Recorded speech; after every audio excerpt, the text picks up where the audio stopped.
단수에 대한 직접적인 언급이 없었던 이상 경찰 협조 요청에 대한 대응을 강조하는 취지의 일반적인 지시로밖에 볼 수 없어서 허석권, 이영팔이 황기석과 통화한 내용은 경찰의 협조 요청에 대한 대응을 강조하는 취지의 일반적 지시에 불과하여 법령상 의무 없는 일이라고 보기는 어렵습니다. 따라서 검사가 제출한 증거만으로는 피고인이 허석권으로 하여금 의무 없는 일을 하게 하였다고 보기 부족하고 달리 이를 인정할 만한 증거가 없으므로 이 부분 공소 사실은 범죄의 증명이 없는 때에 해당하여 형사소송법 제325조 후단에 의하여 무죄를 선고하기로 합니다. 다음으로 위증에 관하여 살펴보겠습니다.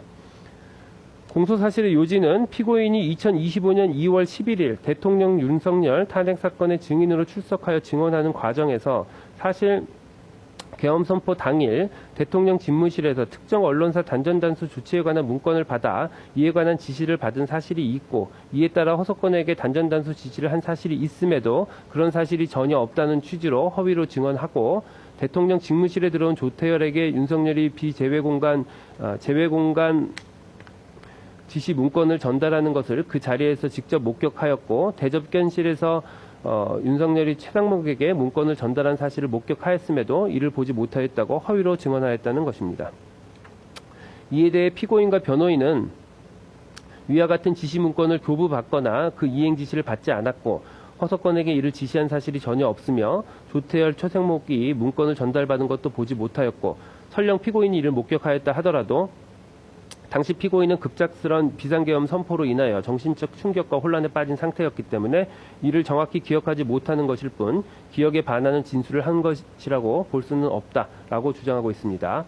우선 피고인이 윤석열로부터 주요기관 봉쇄 계획 및 단전단수 조치 문건을 교부받아 그 이행을 지시받고 그 지시에 따라 허석권에게 특정 언론사 단수에 대한 협조 지시를 한 사실이 있는지를 살펴보면 이는 앞서 살펴본 바와 같이 피고인 모두 다 그 사실이 인정되므로 피고인이 이 부분 각 증언은 객관적 사실에 반한 진술임이 인정되고 피고인이 헌법재판소에 증언을 한 시점과 그 사이 피고인이 단전단수 지시에 대한 다수의 보도가 있었던 점 등을 비춰볼 때 피고인이 불과 3개월 만에 그 기억을 모두 상실하였다라고 보기도 어렵습니다. 그래서 이 부분은 유죄로 인정합니다. 다음으로 조태열 문건 관련 증언의 경우 조태용이 대통령 집무실에 들어갈 당시 피고인은 이미 한덕수, 박성재 등과 함께 집무실에 입실해 있는 상태였고 당시 상황에 대해서 조태열은 제가 집무실에 도착한 이후 반대하는 입장을 말하고 이에 대해 윤석열이 대답을 한다고 10여 분이 흐른 것 같다. 다른 사람들은 그 시간 동안 말할 틈도 없었다. 제 입장에서는 좀 거들어주기를 바랬다. 라는 취지로 진술하기도 한 점을 종합해 볼 때 당시 집무실에 있었던 사람들은 대화의 화자인 윤석열과 조태열에 집중할 수밖에 없었던 상황으로 보입니다. 또한 조태열의 진술에 의할 때 윤석열은 제외공간 지시 문건을 조태열에게 집무실 원탁 위로 던지듯이 건네주었고 당시 집무실의 자리 배치 등을 고려해 볼 때 피고인이 이를 보지 못했다고 보기는 어렵습니다.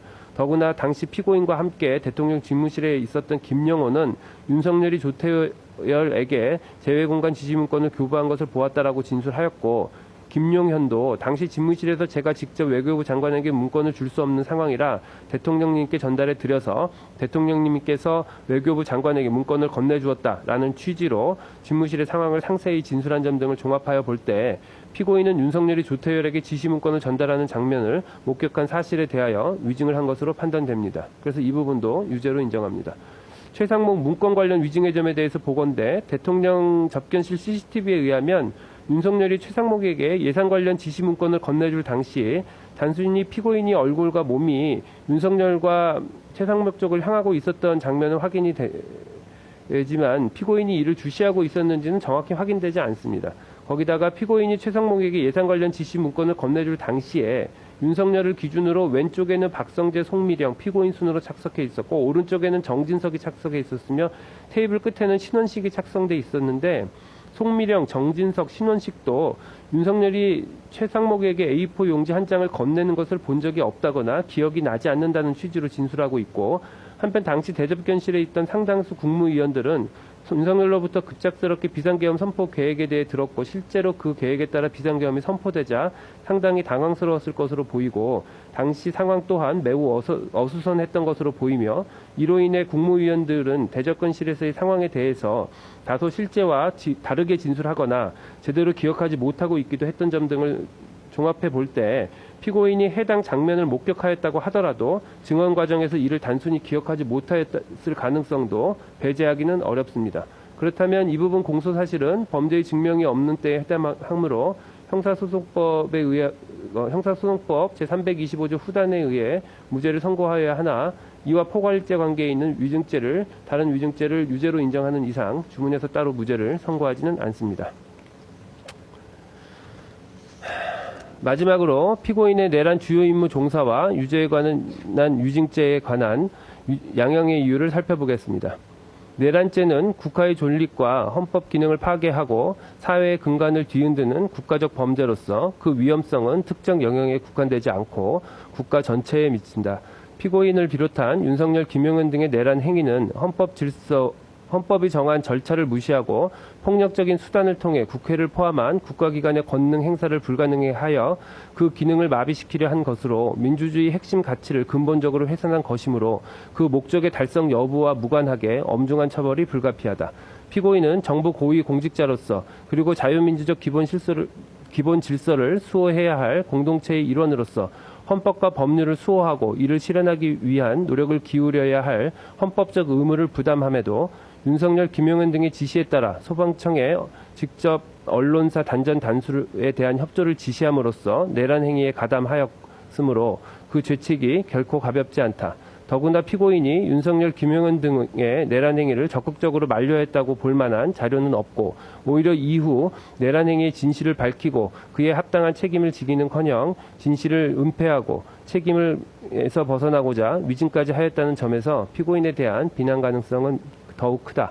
다만 피고인이 비상계엄 선포일 이전에 내란을 모의하거나 예비한 정황은 발견되지 않은 점, 피고인이 내란 중요 임무로 수행한 행위는 소방청에 대한 전화 한 통이고 그 이외에 반복적으로 단전단수 조치를 지시하거나 지시사항의 이행 여부를 점검하고 보고를 받는 등 보다 적극적으로 내란의 중요한 임무를 수행하였다고 볼 만한 자료가 없는 점, 피고인이 단전단수 조치 실행을 주도적으로 계획하거나 이를 지휘한 것으로 보이지도 않는 점, 결과적으로 특정 언론사에 대한 단전단수 조치가 실제로 이루어지지 않은 점 등을 고려하고 그 밖에 이 사건 변론에 나타난 모든 양형 요소를 종합적으로 참작하여 주문과 같이 형을 정하도록 하겠습니다. 네, 피고인 잠시 일어서시죠. 주문. 피고인을 징역 7년에 처한다. 이 사건 공소 사실 중 직권남용, 권리행사 방해의 점은 무죄. 피고인은 이 판결에 불복이 있으면 7일 이내에 이 법원에 항소장을 제출해서 서울고등법원에서 항소심 재판을 받을 수 있습니다. 지금 피고인에 대해서 일부 무죄 판결이 선고된 결과 그 부분은 공시될 수 있는데 이 부분 공시 혹시 희망하시나요?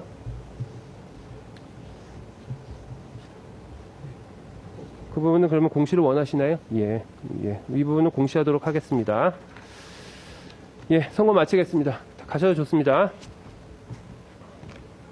명예훼손이나 이런 거는. 네. 지금 이상민 전 행정안전부 장관의 1심 선고가 있었습니다. 자, 그러면은 1심 선고에서 재판부의 결정 내용 어떤 게 있는지 우리 김 기자 한번 정리해 주시죠. 네, 일단 재판부는 내란 중요 임무 종사 혐의를 유죄로 판단을 하고 징역 7년을 선고를 했습니다. 위증 혐의도 대부분 유죄로 판단을 했고요. 다만 이제 직권남용 혐의 같은 경우는 무죄로 판단을 했습니다. 이 검찰이 구형했던 15년에 비해서는 선고 형량이 상당히 낮은 거고요. 한덕수 전 총리의 23년형과 비교해도 3분의 1에 미치지 못하는 형량이 선고가 됐습니다. 그래서 요 근거들을 저희가 간단하게 정리를 해봤는데요. 일단 재판부는 내란 자체는 맞다 이렇게 판단을 했습니다. 비상계엄 선포는 내란이 맞다. 먼저 이렇게 전제를 했고요. 그리고 이제 이상민 전 장관이 여기에 어떻게 가담을 했는가를 하나하나 나눠서 살펴봤는데요. 일단 가장 핵심 혐의가 이 언론사 단전 단수를 지시했는가 여부였지 않습니까? 이걸 나눠 보니까 그러한 지시를 대통령으로부터 받은 적이 있다. 그런 문건의 존재가 있다. 그리고 이걸 받아서 소방청장에게 전화를 한 사실이 인정이 된다. 이렇게 이제 재판부는 판단을 했고 네. 그리고 그러하다면 실제로 언론사의 단전 단수가 이루어지지 않았다고 하더라도 그 내란, 그러니까 계엄에 가담을 했다라고 볼 수 있다. 이러면서 이제 내란 중요인문 종사 혐의에 대해서 유죄로 판단을 했습니다. 다만 이제 이 직권남용 혐의 같은 경우에는 실제로 이제 전달이 되는 과정에서 이제 소방청장에게 이런 전화를 걸고 이런 과정에서 정확하게 의무 없는 일을 하게 이르르진 않았다 이렇게 보면서 비슷한 사실관계였는데 이 부분에 대해서는 이제 무죄로 판단을 했습니다. 그리고 이제 위증 같은 경우에서는 헌법재판소 탄핵 심판 과정에서 언론사 단전 단수를 지시하지 않았다 이런 취지의 발언을 한 부분인데 방금 이제 재판부는 이 증언한 시점과 단전 단수 지시에 대해 보도가 있었던 시점의 차이가 불과 한 3개월 정도밖에 되지 않는 점을 고려하면 모든 기억을 상실했다 보기 어렵다. 그리고 앞서 봤듯이 단전 단수에 대한 지시가 있었다. 그렇다면 이 부분은 위증이 맞다. 이렇게 판단을 했습니다. 그래서 이제 가장 핵심이 됐던 내란 중요 임무 종사 혐의를 유죄로 판단을 하고 징역 7년을 선고했는데 그럼 이 징역 7년이 어떻게 나왔냐 이 부분을 조금 저희가 다시 한번 정리를 해보니 이 내란이라는 것은 결국 민주주의의 핵심 가치를 훼손하고 목적 달성 여부와 무관하게 엄중 처벌이 불가피하다. 일단 이렇게 설명을 했습니다. 그리고 불리한 정황으로서 이상민 전 장관이 윤석열 전 대통령과 김용현 전 국방부 장관의 행위를 적극적으로 만류했다고 볼 정황이나 자료가 없고 이후에도 내란 행위에 대해서 진실을 밝히고 책임을 지려는 모습을 전혀 보이지 않았다. 이런 점은 불리하다. 그렇지만 유리한 정황도 일부 설명을 했습니다. 선포 이전에 계엄을 모의하지는 않았고 또 중요 임무 수행한 행위에서 지금 이 인정된 언론사 단전 단수 행위는 결국 소방청에 전화를 한 통의 전화일 뿐이었다.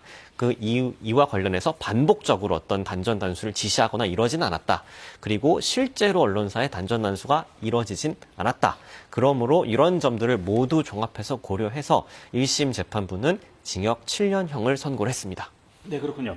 변호사님, 우리가 이제 그 이상민 전 장관의 이 1심 선고를 볼 때 이 역시 내란으로 볼 것이냐 아닐 것이냐를 가장 관심 깊게 봤었는데 이 재판부 역시 내란으로 규정했습니다.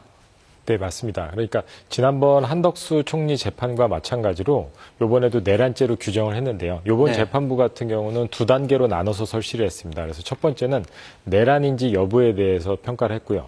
두 번째는 내란의 중요 임무 종사자로서 이상민 전 장관이 맞는지에 대해서 평가를 했거든요. 그래서 내란인지 평가한 부분은 이제 윤석열 전 대통령이라든지 김용현 전 장관이 언론기관이라든지 선관위를 영장주의 없이 통제하고 군 그리고 경찰 병력을 보낸 부분에 대해서 한 지방에 평온을 해야 하기 때문에 내란에 해당한다고 명확하게 얘기를 했고요. 네. 두 번째로 이제 중요 임무 종사자 관련해 가지고 이상민 전 장관 같은 경우는 행안부 장관입니다. 행안부 장관은 경찰이라든지 소방에 대해서 책임을 지고 지시 통제하는 그 위치에 있는데요.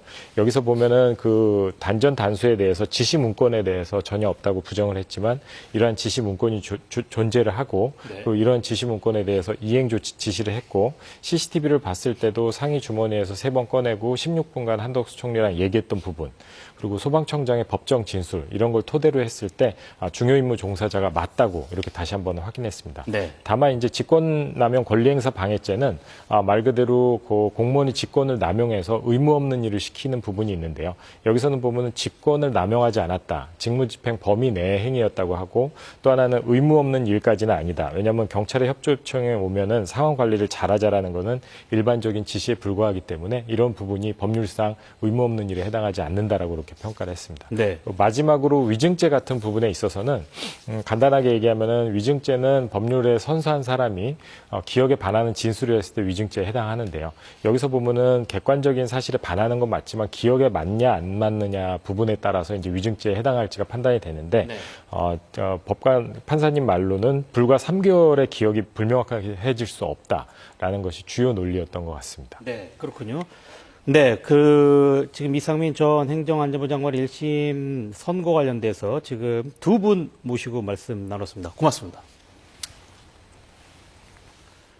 네, 지금까지 언론사 단전, 단수 지시 혐의 등으로 재판에 넘겨진 이상민 전 행정안전부 장관에 대한 1심 선고를 뉴스 특보로 전해드렸습니다. 뉴스 특보를 마칩니다. 고맙습니다.